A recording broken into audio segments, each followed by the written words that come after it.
নগাঁও মহাবিদ্যালয়ৰ যুৱ মহোৎসৱ মধ্য অসমৰ অন্যতম অগ্ৰণী উচ্চ শিক্ষানুষ্ঠান নগাঁও মহাবিদ্যালয়ৰ সোমবাৰৰ পৰা ৫ দিনীয়া কাৰ্যসূচীৰে যুৱ মহোৎসৱ তথা বাৰ্ষিক সপ্তাহ সমাৰোহ অনুষ্ঠিত হৈছে।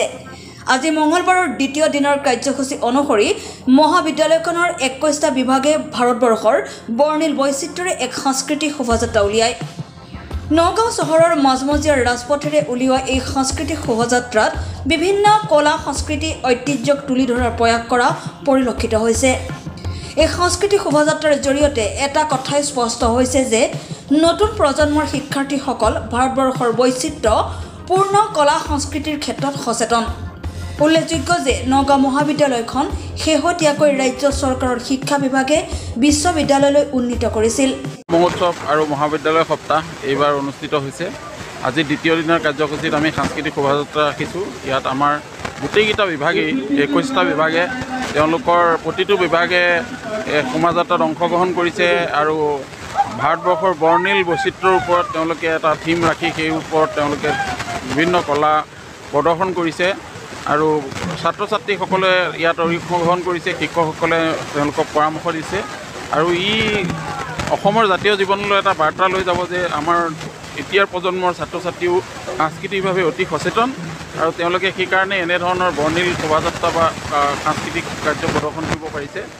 আৰু এইবাৰৰ এইটো এটা তাৎপৰ্য আছে যে আমাৰ নগাঁও মহাবিদ্যালয় ইতিমধ্যে বিশ্ববিদ্যালয় হৈছে আৰু এইটো চাগে আমাৰ কলেজ হিচাপে কৰা শেষ যুৱ মহোৎসৱ কলেজ উইক হ'ব। অহা বছৰৰ পৰা আমি বিশ্ববিদ্যালয় সপ্তাহ হিচাপে পালন কৰিব লাগিব।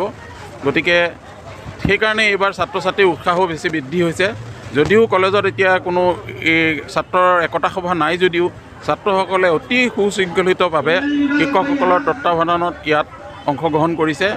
আমি ইয়াত এই কাৰ্যসূচীবিলাকত আমি দুটামান তেওঁলোকক কথা লক্ষ্য ৰাখিব কৈছিলোঁ যে ইয়াত কোনো যান বাহন ব্যৱহাৰ কৰিবলৈ দিয়া হোৱা নাই, ইয়াত কোনো জন্তু ব্যৱহাৰ কৰিবলৈ দিয়া হোৱা নাই আৰু প্লাষ্টিকৰ বস্তু ব্যৱহাৰ কৰিবলৈ দিয়া হোৱা নাই। এনেধৰণৰ কিছু আমি নিৰ্দেশনা জাৰি কৰিছিলোঁ আৰু ছাত্ৰ ছাত্ৰীসকলে সেইটো পালন কৰিছে আৰু মই সকলোকে ধন্যবাদ জনাইছোঁ, মিডিয়া কৰ্মীসকলেও ধন্যবাদ জনাইছোঁ আমাৰ এই অনুষ্ঠানটোক এনেধৰণে তেখেতসকলে প্ৰদৰ্শিত কৰাৰ কাৰণে ব্যৱস্থা গ্ৰহণ কৰিবলৈ।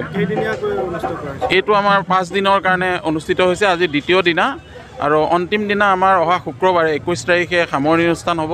সামৰণি অনুষ্ঠানত আমাৰ মুখ্য অতিথি হিচাপে গুৱাহাটী বিশ্ববিদ্যালয়ৰ সন্মানীয় উপাচাৰ্য নন্দীগোপাল মহন্তদেৱে অংশগ্ৰহণ কৰিব মুকলি সভাত আৰু সাংস্কৃতিক সমাৰোহ হ'ব। তাৰপিছতে সাংস্কৃতিক অনুষ্ঠান হ'ব আৰু তাত মুখ্য শিল্পী হিচাপে বম্বেৰ পৰা অনিন্দিতা পালে অংশগ্ৰহণ কৰিব আমন্ত্ৰিত শিল্পী হিচাপে আৰু নগাঁৱৰ বা অসমৰ এজন বিশিষ্ট শিল্পী কৃষ্ণমণি নাথেও এই অনুষ্ঠানটোত উদ্বোধন কৰি সংগীত পৰিৱেশন কৰিব।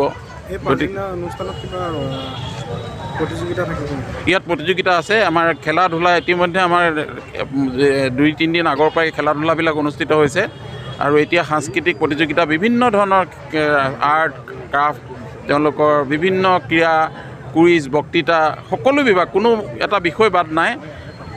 তেনেধৰণৰ এটা বিষয় নাই যিটোত আমাৰ ছাত্ৰ ছাত্ৰীয়ে আনকি ভাৰ উত্তোলনত আমাৰ ছাত্ৰীসকলেও অংশগ্ৰহণ কৰিছে, যোৱাকালি অনুষ্ঠিত হৈছে। গতিকে তেনেধৰণে আমাৰ হৈছে আৰু এইবাৰ এটা আমি নতুন সংযোজন কৰিছোঁ যে বাতৰি পৰিৱেশন কৰাৰ এটা প্ৰতিযোগিতা। ছাত্ৰ ছাত্ৰীসকলে খুব কম সময়ৰ ভিতৰত ৩-৪ মিনিটত বাতৰি পৰিৱেশন কৰিব লাগিব, যেনেধৰণে ইলেক্ট্ৰনিক মিডিয়াত বাতৰি পৰিৱেশন কৰা হয় তাৰ এটা প্ৰতিযোগিতা ৰাখিছোঁ আৰু ছাত্ৰ ছাত্ৰীসকল অতি উৎসাহী। বহু দলে নাম দিছে। ভাবিছোঁ এইটো এটা এইবাৰ সাংস্কৃতিক আমাৰ যিটো কলেজৰ সপ্তাহ সমাৰোহত অতিৰিক্তভাৱে সোণত সুৱগা চৰাব। নগাঁৱৰ পৰা বিভূতি বৰাৰ ৰিপৰ্ট, সুহানা লাইভ।